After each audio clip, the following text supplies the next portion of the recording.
Hi everybody, it's Ann Newgarden, author of Adventures of a Soul, Psychics, Mediums, The Mystical in Me. It's Halloween 2025, and I thought I would share with you a little snippet of a chapter in my book called Adventures with a Ghost Whisperer, or She Sees Dead People.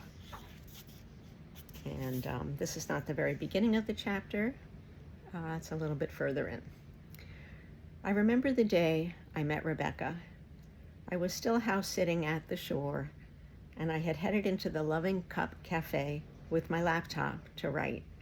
It was early summer, and local businesses were staffing up in preparation for the coming surge.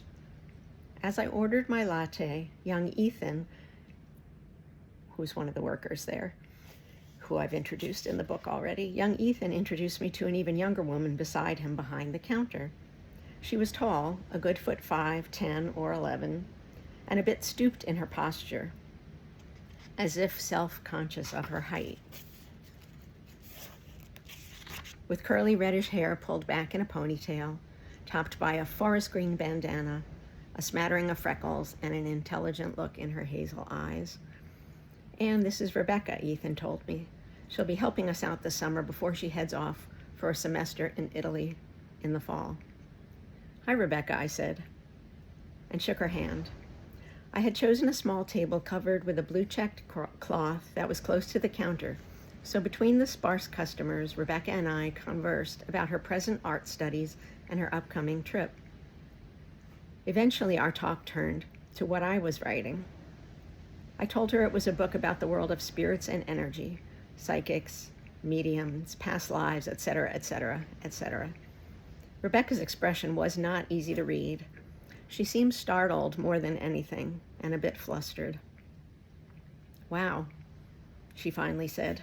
Her face had gone pink, and her voice had a slightly different tone, hesitant but excited. "I might like to talk to you about that." Antenna up. "Really? Did you live someplace that was haunted?" I asked. "Well," she said, "every place that I've lived in was haunted. Or I guess you could say I'm a haunted person." She pushed back her bandana, and I could see a fine sheen of sweat on her smooth, unlined forehead. "So when you say haunted person, you mean you didn't just see things in the house where you lived?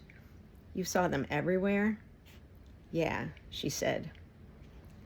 And then she proceeded to tell me about a specific story that actually took place at a Halloween party. And it's a great little story. If you'd like to hear the rest of it, you can find it in my book, Adventures of a Soul, Psychics, Mediums, The Mystical in Me, which is available on Amazon or most online booksellers, and you can also request it in your local library or bookstore.